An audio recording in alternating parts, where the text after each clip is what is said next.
So let's work on this another example, example 10.3. We have a y of n equals to a y n minus 1 plus x of n. X of n is given as a delta n. So y of n, which is equal to h of n, a y of n minus 1 plus, I just substitute delta n to x of n. Now we're going to just use some numbers. We can use any numbers n. And starting from 0, why? Because 0, we have the delta 0 is the only one we can get as a value. So plug it in 0, 1, 2, and on. Then we ended up getting kind of a to the power of n. Because after y of 2, what's going to happen is 8 times h of 1, the previous one. So 8 times a, okay? And then next one, h of 3 is going to be a cubed, and so on. So either you can answer that as h of n equals to a to the n when n is greater than or equal to 0. For the discrete time, we have to have an equal sign right there. In the continuous time, u of t, we don't have the firm definition when t equals to 0. But for the discrete time, the u of n starts at n equals to 0. So we need to have an equal sign right there, or simply you multiply u of n. So for this time, we have a h of n equals to a of n times u of n. A value is given as a 0.6. That's the definition of the convolution. Summation k equals to negative infinity to positive infinity. X of k is what? U of k.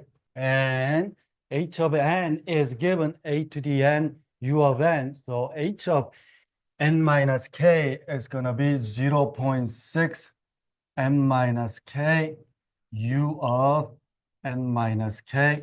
And u of k is starting from 0 and up for the values we're going to take.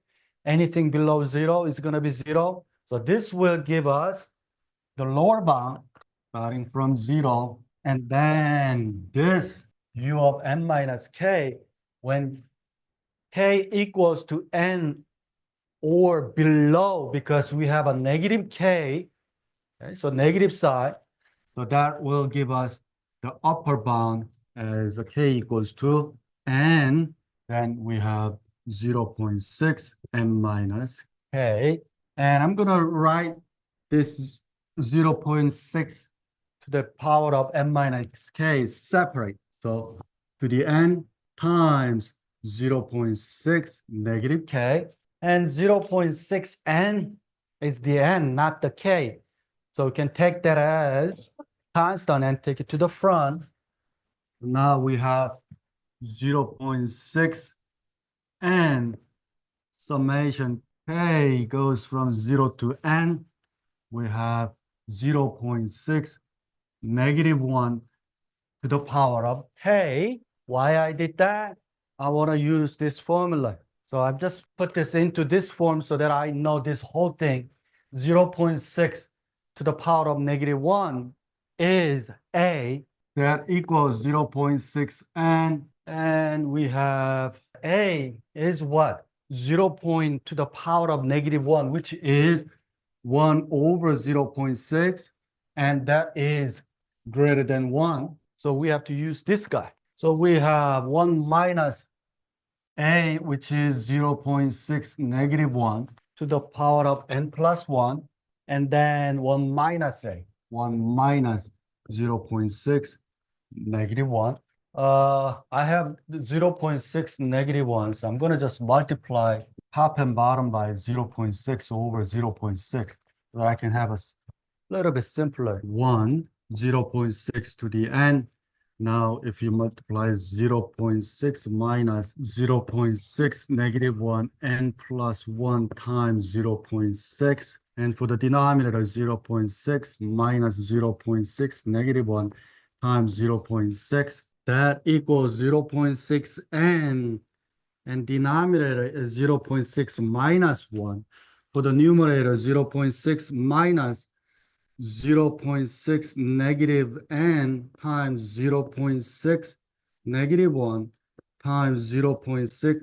I know so many 0.6, and these two will also give us 1. Now we have 0.6 to the power of n, and 0.6 minus 0.6 negative n over 0.6 minus 1.